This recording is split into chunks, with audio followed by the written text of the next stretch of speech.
In 1946, after World War II, the US Navy launched the largest expedition to Antarctica to date. Titled Operation High Jump, the mission was led by Admiral Richard E. Byrd. The official narrative of the mission's objectives were to establish a US military and scientific research bases on the continent of Antarctica. Although Admiral Byrd's previous missions to Antarctica before the war gained him notoriety, they primarily failed due to the harsh conditions. Operation High Jump proved just as treacherous, with some of the crew perishing in blizzards and plane crashes, and resulted in early termination. Operation High Jump included a staggering 13 ships, aircraft escort, aircraft carrier, a submarine, 2 destroyers and a total of 4,700 men with full battle gear in what was officially called an ordinary training exercise and attempt to establish research bases. Speaking about the operation, Byrd said that the most important result of his observations and discoveries is the potential effect that they have in relation to the security of the United States. The fantastic speed with which the world is shrinking, recorded the Admiral, is one of the most important lessons learned during the recent Antarctic exploration. I have to warn my compatriots that the time has ended when we were able to take refuge in our isolation and rely on the certainty that the distances, the oceans and the poles were a guarantee of safety. He also said he didn't want to frighten anyone unduly, but that it was a bitter reality that in the case of a new war, the continental United States would be attacked by flying objects which could fly from pole to pole at incredible speeds. Many have since theorized that the specific security risk relates to the numerous alleged covert operations that took place during the Nazi era, the most memorable being that of New Swabia and the mysterious Base 211 located within Antarctica. These theories suggest that Byrd and his crew were actually searching for these secret Nazi bases that have been rumoured to be impenetrable. There are rumours and speculations that the Nazis had developed a type of aircraft with anti-gravity, specifically the type we now associate with flying saucers, and were able to not only just leave the planet and journey into space, but also launch very powerful attacks on any challengers.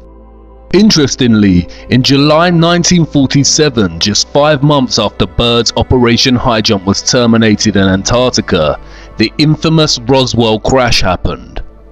The official narrative states that a balloon crashed into a ranch in Roswell, New Mexico, but since the incident, a growing body of theories have arisen that suggest that what actually crashed in Roswell was a UFO. Between 1978 and the early 1990s, documents were obtained via Freedom of Information Act requests which fueled these theories, suggesting a UFO had crashed at Roswell and alien bodies and technology had been recovered by the US military. A plethora of books have been written on the subject. Interestingly, soon after the crash in 1947, the Central Intelligence Agency, the Department of Defense and the National Security Agency were all established. Just as the space race between America and Russia began in 1956, Admiral Byrd returned to Antarctica under Operation Deep Freeze to once again attempt to establish US Antarctic bases. It marked the beginning of a permanent military presence in Antarctica. Speaking about Antarctica, Byrd said, Admiral Byrd, you've been to both the North Pole and the South Pole. Is there any unexplored land left on this Earth that might appeal to adventurous young Americans? Yes, there is. And not up around the North Pole, because it's getting crowded up there now, because they find out it's really usable, not only to live in, but militarily. But strangely enough, there's left in the world today an area as big as the United States that's never been seen by a human being. And that's beyond the pole, on the other side of the South Pole, from Middle America. And I think it's quite astonishing that there should be an area as big as that unexplored. That's a tremendous So challenge. there's a lot of adventure left down at the bottom of the world. Admiral Byrd died in his sleep of a heart ailment a year later in 1957. He was an active Freemason. A year later, in 1958, NASA was established, And then soon after, in 1959, the Antarctica Treaty was signed by the UN, prohibiting access and ownership. I do not dispute that the Nazis created advanced technological flying crafts, and I do not dispute that many of them could have potentially fled to deep Antarctic bases. What many are not taught in history lessons at school is that many Nazis actually fled to America after the war. Remember, all wars are carefully choreographed by the satanic Illuminati elite. They are illusions cast upon the people using a system of us versus them, when in reality the us is funding the them, and vice versa. Werner von Braun was a German-born aerospace engineer and so-called space architect, and worked on Nazi Germany's rocket development program. In 1960, him and others were hired by NASA, where he served as director of the newly formed Marshall Space Flight Center. He was also chief architect of the technology that supposedly landed the Apollo spacecraft on the moon. What many haven't realized is that the Roswell crash and UFO narrative of 1947 was a carefully wrought and insidious form of false flag that can be classified as a psyop. A psyop is a psychological operation designed specifically to convey selected information and indicators to audiences to influence their emotions, motive, and objective reasoning. Psyops plant ideas in people's minds in a covert way. And what better way to create intrigue and hype for the upcoming space race of the 50s than to leave crumbs of information suggesting alien life? Psyops are highly manipulative and can work in a reverse psychological manner in which the recipient feels that the information must be true because it was secret. The Freedom of Information Act releases worked on a big portion of the public in just this manner. They appeared secret with just enough deliberately planted UFO and alien references to provoke an intended response in their audience. Other very famous leaked government documents such as Majestic 12 work in the same way. Just because something leaks does not mean it is true. Leaks can be plotted to influence and manipulate. And it makes getting to the truth really tough business.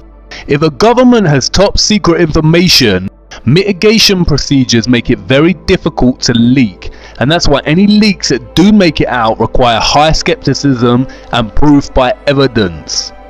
The Pizzagate emails actually tell us minimal, but the real life evidence and prevalence of such evidence validates them.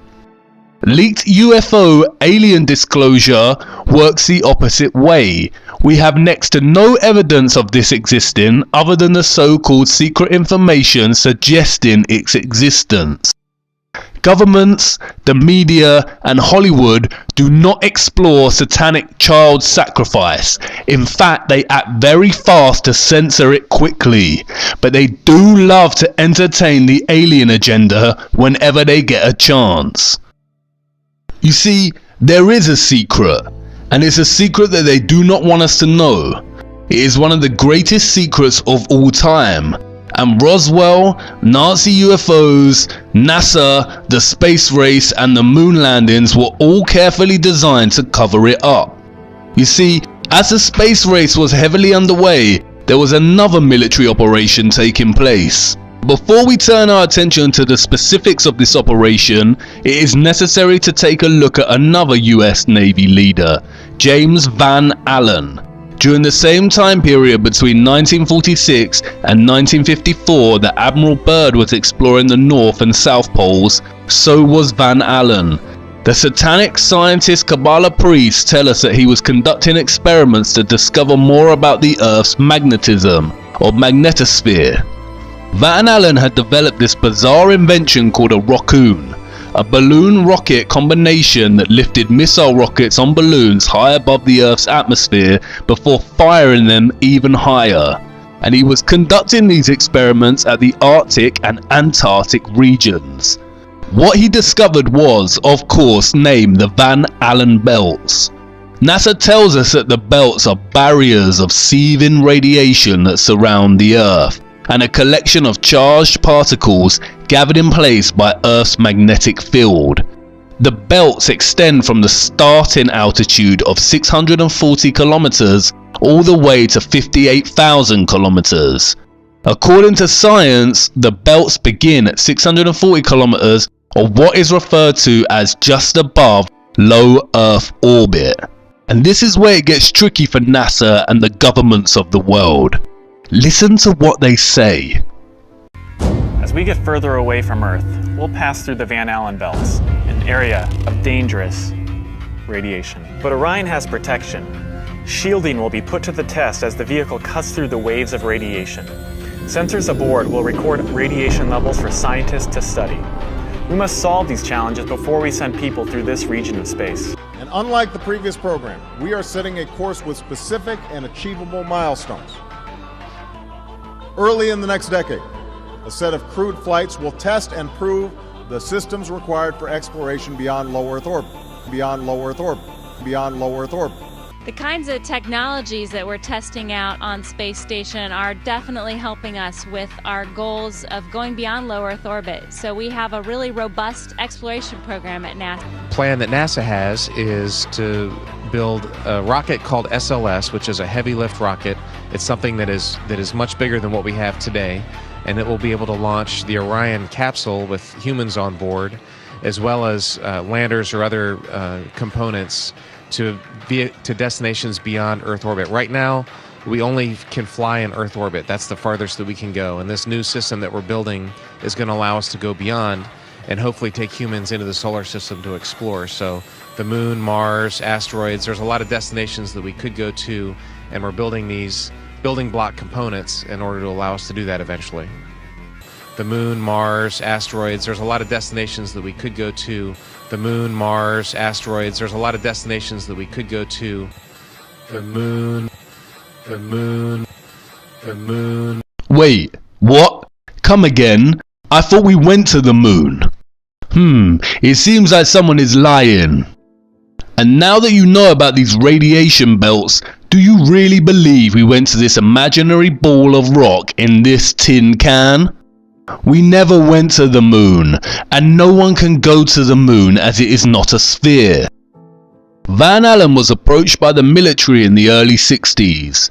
In 1962, he suggested clearing the belts away by setting off nuclear bombs near the outer belt. The US military contacted Van Allen and began conducting a series of nuclear tests in the early 1960s called Operation Dominic. As the official narrative tells us, the operation included within it the Operation Fishbowl events, which were designed to understand how nuclear weapons would interact with the Earth's so-called magnetic field. The highest of the Fishbowl events was called Starfish Prime, a 1.4 megaton nuclear bomb detonated at 400 kilometers on July 9th, 1962. Why were they firing rockets and nuclear bombs way up into the Earth's atmosphere to discover more about its radiation? You do realize that nuclear bombs produce extreme radiation. You do not discover the chemical composition of lemon juice by squeezing more lemon juice onto it. And this is the secret. No one in history has ever left Earth. You cannot leave Earth. They are telling you to your face. Now, one thing I really want your generation to embrace is that the Earth is a closed system. The Earth is a closed system. We cannot leave the Earth. There's no place to go. And this is from one of the highest satanic scientist Kabbalah priests himself, straight from the goat's mouth. See, these Satanists just have to tell you, they are hiding it in plain sight again. And they're getting away with it because they are relying on both our inability to get our heads around the bamboozlement of impossible figures and phenomena, and they are also relying on our blind trust in the scientific institutions of the world and their word. No one has ever left flat Earth. It is a closed system, and not because there are radiation belts. No one has left because there is a dome-like roof above, of what is better understood as a firmament. We cannot leave the Earth. This is what Admiral Byrd discovered in Antarctica. They discovered the foundations of the firmament. And that's why you cannot go to Antarctica. It is literally the edge of the earth. And I know what you're probably thinking. What? This is going from crazy to crazier to insane. But by now you already know what I am going to say. Let me show you. In 2014, civilian space geeks constructed their own rocket with a camera on and sent it up with the goal of being the first civilian rocket to make it to space. Look what happens. Our mission as the Civilian Space Exploration Team is to be the first civilian team in history to launch a rocket that reaches space.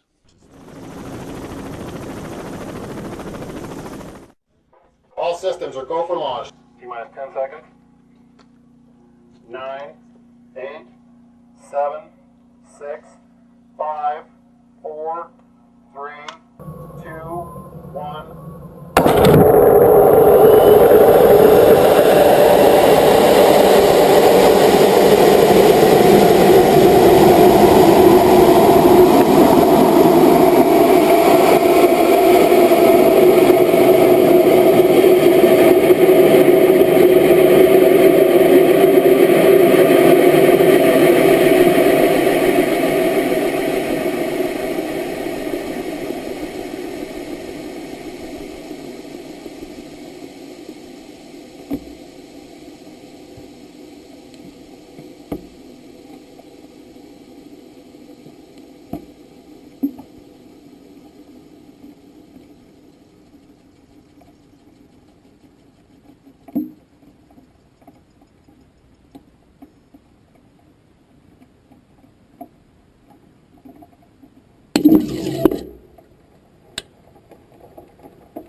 What did that rocket hit?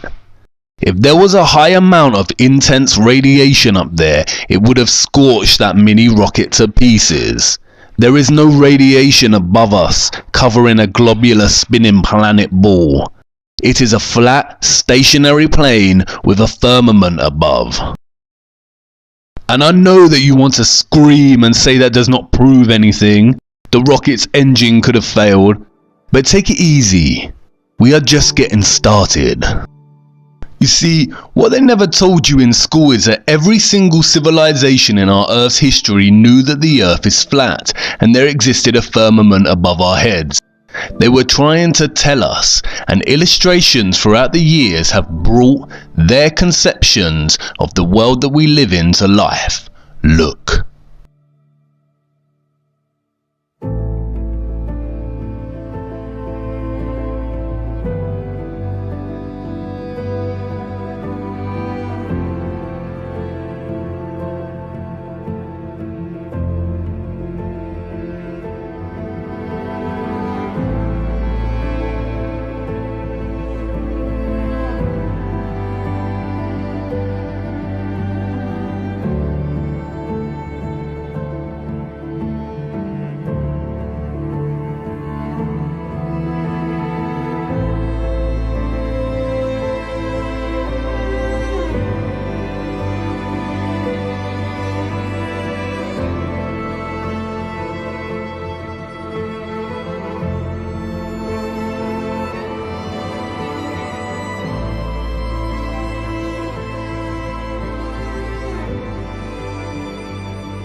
Only one is the satanic lie.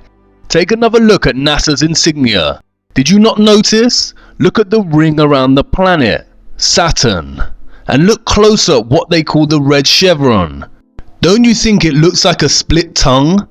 The tongue of the serpent? It almost resembles the letter T, which would give the organization's name an interesting anagram. But just a coincidence, I'm sure. And why does every single rocket that NASA supposedly sends up to space take the exact same path? Look, they aren't sending rockets into space. They reach a certain altitude and begin bending until traveling horizontally and landed in the ocean somewhere. They cannot go up and leave Earth's atmosphere and journey into space because there is no space. There is a firmament above. And they have been hiding it in plain sight the whole time. Look closer at the Masonic drawings. Can you see it? The 4 pillars, or the 4 corners of the earth, the sun and moon the same size and both within an arched dome or firmament. And of course satanic pedo Hollywood has already told us while laughing behind our backs, look.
Talk to him.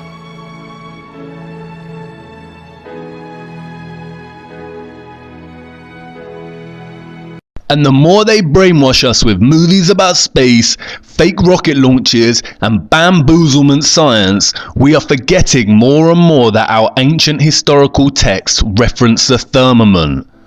The Book of Enoch, a non-canonical biblical text that was discovered as part of the Dead Sea Scrolls, reads, "And I saw the cornerstone of the earth, and I saw the 4 winds which support the earth, and the sky, and I saw the winds which turn the sky and cause the disk of the sun and all the stars to set. And I saw the winds of the earth which support the clouds, and I saw the paths of the angels. I saw at the end of the earth the firmament of heaven above." The Quran references it. "With power and skill did we construct the firmament." The Book of Job, which is older than the Torah itself, references this very firmament. "Hast thou with him spread out the sky, which is strong as a molten looking glass?" What does that mean? A molten looking glass? I guess I'm up against the highest, hardest stained glass ceiling. So I guess I'm up against the highest, hardest stained glass ceiling.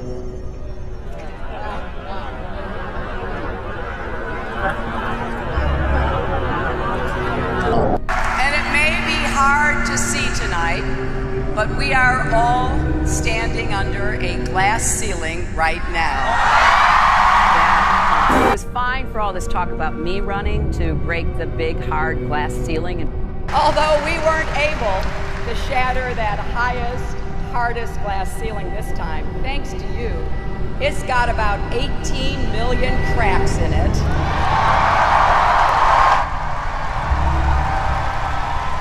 And the light is shining through like never before. There's a mystery. Scattered around in the sand are thousands of chunks of strange yellow-green glass. It is really, really a mysterious glass. We scientists are still kind of puzzled how these things form. And I can't believe we just put the biggest crack in that glass ceiling yet. It's got about 18 million cracks in it. Again, they are telling us. And the crowd claps and cheers in their own ignorance. They are telling us while laughing behind our backs. But wait a minute. The firmament cannot be made of super strong glass, or that rocket would have been shattered upon impact. And I know, maybe the rocket just malfunctioned or ran out of power. Stay with me. Interestingly, the biblical book of Genesis holds some clues to this mystery. And God said, "Let there be a firmament in the midst of the waters, and let it divide the waters from the waters. And God made the firmament, and divided the waters which were under the firmament from the waters which were above the firmament. And it was so." Could there really be water just above the firmament and directly below it? It sounds like an absurd concept. Not as absurd as bending oceans wrapped around a spinning space ball, mind you. So let's investigate. It's the stars and the planets themselves that offer more clues. In case you forgot, the planets that NASA and other official space agencies show us are CGI, or artistic renditions. We have seen their lazy Photoshop skills exposed in previous episodes. We see something very different when we use an advanced and powerful lens, like found on Nikon cameras, and look at the planets above us. Look.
They are pulsing and shifting, almost dancing. NASA says this is because of the Earth's atmosphere, but as we just saw, not all of them follow the same pattern. Each planet here radiates its own specific patterns and light movements. You see, what we call the planets are actually stars like the rest of the stars we see at night. And the sun is a sun, not a star. This is a star, and this is a sun.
There is no space, no Kabbalah Ein Sof vacuum of nothingness.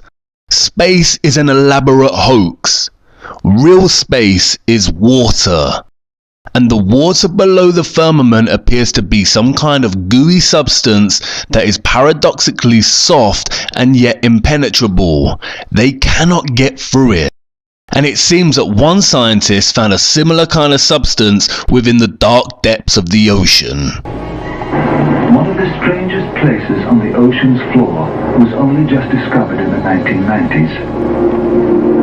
I might agree as one of a handful of people to ever see it in person. Without a doubt, one of the most amazing things that I had ever seen in the bottom of the ocean. It was while filming for Blue Planet. It was in the Gulf of Mexico. And I noticed there's something out in the distance. Couldn't tell exactly what, but it looked like a dark band.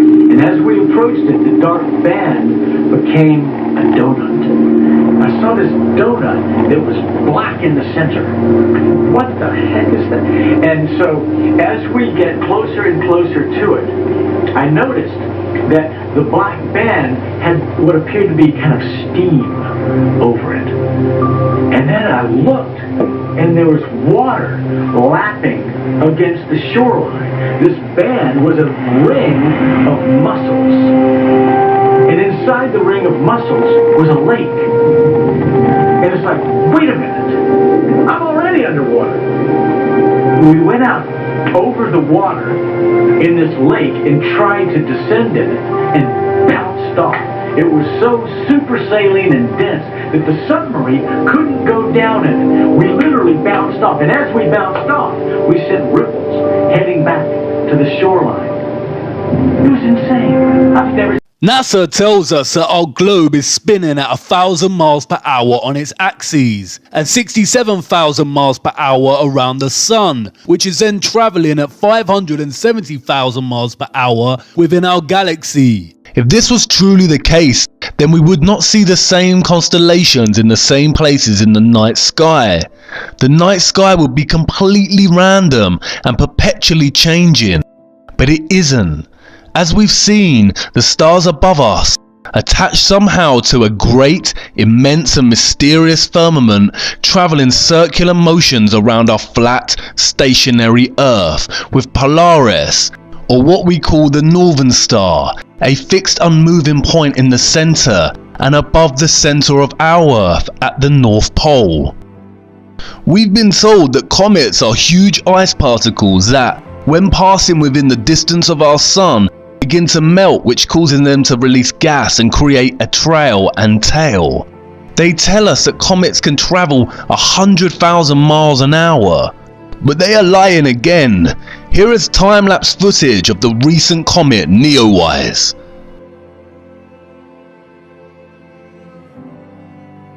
As you can see, the comet is not actually moving in its own path. It is fixed in its area on the firmament and moving in conjunction with the rest of the stars. There is no travelling comet journeying at 100,000 miles per hour. But look closer. Can you not see it? It is a large opening in the firmament, casting a ray of light from whatever exists behind and through the water beneath it, much like you see with the light entering in an underwater cave opening deep in the ocean. There's a very simple experiment that you can do in the comfort of your own home to prove the existence of the firmament or earthly dome. Create a rainbow. National Geographic tells us that a rainbow is a multicolored arc made by light striking water droplets. The most familiar type rainbow is produced when sunlight strikes raindrops in front of a viewer at a precise angle. Rainbows can also be viewed around fog, sea spray, or waterfalls. A rainbow is an optical illusion. It does not actually exist in a specific spot in the sky. The appearance of a rainbow depends on where you are standing and where the sun or other source of light is shining. They go on to state that rainbows are the result of the refraction and reflection of light. Both refraction and reflection are phenomena that involve a change in a wave's direction. A refracted wave may appear bent, while a reflected wave may seem to bounce back from a surface or other wavefront. Light entering a water droplet is refracted. It is then reflected by the back of the droplet. As this reflected light leaves the droplet, it is refracted again at multiple angles. Refraction is the bending of light. It also happens with sound, water and other waves, as it passes from one transparent medium, such as glass, into another. Here we see the white light hitting the glass triangular prism and refracting the light into a straight rainbow. We have never seen a straight rainbow, a triangular rainbow, or one that forms right angles or goes up and down or left to right. In order for refraction to take place, the white light has to reflect through a prism, which has to be transparent like glass. So whatever the white light of the sun is hitting when we see a rainbow, it has to be the shape of the prism it is hitting. The rainbow is always there, but there needs to be a screen for us to see it.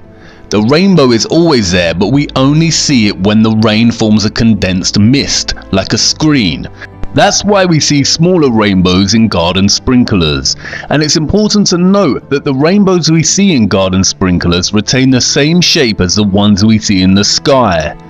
The screen mist of water provides us a screen to see the refracted light of the rainbow, which holds its prism's shape, i.e. a glass dome. It's really that simple. In the same way, the laws of density and perspective are really that simple. But here's where it gets unbelievable. Look at this image of a rainbow reflected in the ocean. Notice how the colors are reflected, like in a mirror, so the colors are reversed. The violet, indigo and blue that are always at the bottom of the rainbow are here at the top of the rainbow in the reflection. Now try this for yourself at home. ScienceSparks.com tells us how we can make a rainbow. You can either make a rainbow with a mirror. Try placing a mirror inside a glass and angling the glass so sunlight hits the mirror. You should be able to reflect a rainbow onto a wall. Or you can do the same exercise, but instead of using sunlight, you can shine a torch. The rainbow that is reflected from the flat mirror, i.e. the prism, and the screen of water, like when it rains or there is water mist, creates a near straight rainbow onto the wall. If water is the reason for creating the arched rainbow shape, as science says, then why does it here produce a straight rainbow? Now take a dome circular glass as your prism and fill it with water and let the white light of the sun shine through it. You get an arched rainbow because the prism has a dome-like shape. And it's just like the rainbow we see here on Earth. There is a double rainbow here. But unlike the double rainbow we see reflected in the ocean, the colors here are not reverse. Now look. Can you see it? The colors in the top rainbow are reversed. What you are seeing is a reflection of the rainbow in the glass firmament above, just like you would in a mirror and just like we see over the ocean or a lake. How dare they lie to us? And now really think about it. Why would a satanic Illuminati network of individuals who have all the money, power and control in the world, and who molest, rape, torture, murder, drink the blood of children and worship Lucifer, want to hide that our earth is flat and that there is a firmament above, and the sun and the moon are local and within our dome? Why hide the true nature of our earth from us? Well, if they worship something immaterial they call Lucifer and convince everyone that is not in their little cult that they are the product of a nothingness that randomly produced a small speck which then randomly expanded and created matter and life, then you remove all possibility in the person's mind that their life is anything more than a random coincidence. However, if the Earth is a closed system with a firmament above, then it really requires serious speculation and consideration as to how our ancient ancestors and various ancient and biblical texts knew this. The The Illuminati cabal do not want us to seriously consider the notion of creation, purpose for human existence, the existence of good and evil as real energetic entities rather than archaic words to describe something that their fraudulent sciences call the spectrum of mental health. The satanic Illuminati power complex cast humanity into the dark and kept the knowledge for themselves. Again, they worship something immaterial, which they call Lucifer, and sacrifice children to whatever this thing is, and all the while control every aspect of knowledge we receive. We go about our days with heads down, glued to our smartphones, downloading their programs and information that keep us brainwashed, when our eyes should be looking up to our firmament and the stars attached within it. But wait, there's more to the story. As we saw, they called the nuclear missile events of the 1960s Operation Fishbowl, and this operation was part of a larger one, Operation Dominic. The name Dominic comes from the Latin Dominicus, which means of the Lord. So together we get Fishbowl of the Lord. Again, it's there hiding in plain sight. The actions committed against children are the greatest of all sins and crimes, but this comes very close.